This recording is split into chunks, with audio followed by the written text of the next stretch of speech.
विक्रम लोहिया जी, दिल्ली में क्या चल रहा है? कुल मिलाकर के जमीन आपकी छीनी गई थी, लेकिन एक दूसरे पर आम आदमी पार्टी और भारतीय जनता पार्टी जिस तरीके से आरोप लगा रहे हैं, तो चर्चा में तो आम आदमी पार्टी के बाद अगर कोई दिल्ली की राजनीति में है तो वो भारतीय जनता पार्टी है।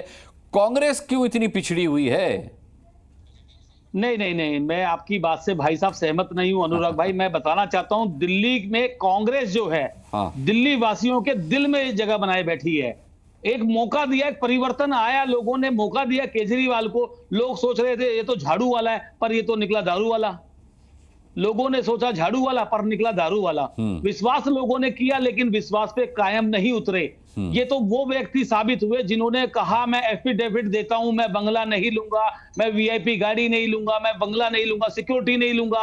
विधायकों की तनख्वाह भी बढ़ा के कई गुना बढ़ा दी, बंगले भी ले लिए और माला माल हो गए और दिल्ली को कंगाल कर दिया। ऐसे नेता पे दिल्ली की जनता कैसे विश्वास करे? मुझे तो शर्म आती है ये देख करके भी दिल्ली का मुख्यमंत्री ऐसा है। दिल्ली के देखिए, हमने अब आप हमसे पूछ सकते हैं कि शर्म आने से कुछ होगा नहीं ना सर, आपके शर्म आने से कुछ नहीं होगा। अगर दिल्ली की जनता को शर्म आएगी तब आपका फायदा होगा। और आप बीजेपी और आम आदमी पार्टी के झगड़े में फायदे का इंतजार कर रहे, जैसे कहते हैं ना, दो की लड़ाई में तीसरे का फायदा। नहीं नहीं नहीं अनुराग भाई, मैं एक छोटी सी दो लाइन और बोल दूं कि आज दिल्ली की जनता ने एक नहीं, दो नहीं, 3 बार केजरीवाल को मौका दिया, विश्वास पे खरे नहीं उतरे।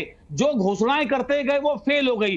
पहले कहा मुझे एमसीडी दे दो, मैं एमसीडी के बाद एमसीडी भी दे दी। मांगते चले गए दिल्ली से, पर देने की बात आई तो सिर्फ ठेंगा देने का काम किया। दिल्ली में शीला दीक्षित जी की सरकार की 4 सीट लेके घूमते थे, 4000 पन्नों की, लेकिन इनके विधायक, इनके मंत्री, इनके सांसद सब जेल चले गए बारी बारी। और कांग्रेस का एक भी नेता कहीं जेल नहीं गया, क्योंकि इन्होंने काम करना नहीं सीखा, भ्रष्टाचार करना सीखा है। ये भ्रष्टाचार वाली ही पार्टी है, ये आम आदमी पार्टी नहीं है, ये भ्रष्टाचार वाली पार्टी है।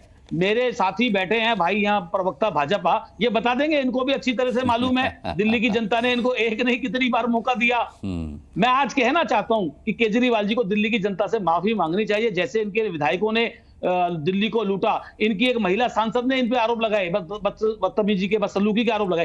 एक नहीं, बार बार आरोप लगते रहे। आप अनुराग भाई कितने पुराने सीनियर रिपोर्टर हैं, हम तो आपको बहुत अपने एनएसयूआई यूथ कांग्रेस के जमाने से देखते आ रहे हैं। मैंने आज तक शीला दीक्षित की सरकार की ऐसी दुर्गति नहीं देखी। मैंने 5 साल बीजेपी की सरकार भी रही, उसकी भी ऐसी दुर्गति नहीं देखी। और जब शीला जी सीएम थी तो प्रधानमंत्री अटल बिहारी वाजपेयी थे, दूसरे दल के थे, हमारा दल दूसरा था, तब भी शीला जी की ऐसी दुर्गति, ऐसी सरकार की कभी नहीं देखी जो आज केजरीवाल जी ने दिल्ली की हालत कर दी है। मैं तो हाथ जोड़ के विनती करता हूं कि अपनी नीयत को बदलें, काम करने की नीयत बढ़ाएं और लोगों को धोखा देना छोड़ें।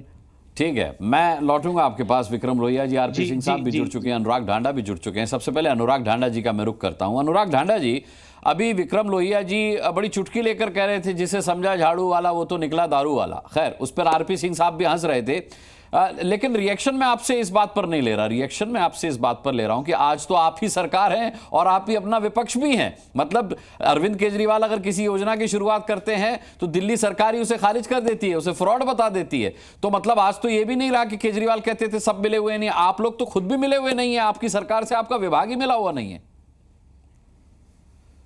देखिए, मुझे लग रहा है कि भारतीय जनता पार्टी चुनाव की अनाउंसमेंट होने से पहले ही दिल्ली में हार मान चुकी है। हताश है भारतीय जनता पार्टी। जिस तरह से संजीवनी योजना और महिला सम्मान योजना को जिस तरीके का रिस्पांस मिला दिल्ली के अंदर, अरविंद केजरीवाल जी की गारंटी पर जैसे लोगों ने रजिस्ट्रेशन कराना शुरू किया, 12 लाख महिलाओं ने रजिस्टर कराया महिला सम्मान योजना में, और 1 लाख से ज़्यादा संजीवनी योजना में बुजुर्गों ने रजिस्टर जब करा लिया, तो भारतीय जनता पार्टी के हाथ पांव फूल गए। अरे रजिस्ट्रेशन से क्या होता है सर? 8,500 रुपए लेने कांग्रेस के दरवाजे में लोगों की लाइन लग रही थी। अनुराग ढांडा जी, सवाल यह है कि जो आपका विभाग है दिल्ली सरकार का, उसे बीजेपी थोड़ी चलाती है, आपकी सरकार चलाती है। मैं उसी पे आ रहा हूं जी, मैं उसी पे आ रहा हूं। मैं ये कह रहा हूं कि एलजी ऑफिस का दुरुपयोग करके आप किसी विभाग के किसी अधिकारी से अगर कोई इश्तिहार इस तरीके का जारी करा देंगे, आपको क्या लगता है बच के निकल जाएंगे? ये नोटिफिकेशन है जो दिल्ली की कैबिनेट ने पास करके उसका नोटिफिकेशन किया हुआ उस योजना का। अगर उसके बारे में ऐसी भ्रामक जानकारी कोई अधिकारी छपवा देगा, पुलिस केस भी होगा और वो अधिकारी जेल भी जाएगा। आप देखते जाइए, ये भारतीय जनता पार्टी के लोग अधिकारियों पे दबाव बना के उल जुलूल कुछ भी फैसला करा सकते हैं, लेकिन वो सिरे कभी नहीं चढ़ेगा। दूसरी बात, मैं आपको एक चीज और बता दूं, इनकी हताशा देख लीजिए। आज ये तस्वीर जो है, ये आज की तस्वीर है जिसमें इनके पूर्व सांसद नोट बांटते हुए पकड़े गए हैं। सरेआम कैश बांट रहे हैं महिलाओं को, सरेआम हजार रुपए, 1100 रुपए, इस तरीके के कार्ड बना के। ये देखिए नोट है, इसमें ये नोट नजर आ रहे हैं 500। हाँ, देखा मैंने वीडियो में, देखा लिफाफे में नोट हैं। ये उस पर सवाल करेंगे। कैश बांट रहे हैं अपने सरकारी आवास से, जो पहले उनको सांसद के तौर पे मिला हुआ था, वहां पे बैठ के कैश बांट रहे हैं। सीबीआई ईडी क्या कर रही है? क्यों नहीं छापा मारते? उस घर में करोड़ों रुपए मौजूद हैं, उस घर के अंदर करोड़ों रुपए मौजूद हैं। हमारे यहां तो छापे मारते रहते हैं, मफलर ढूंढते रहते हैं अरविंद केजरीवाल जी के घर पे।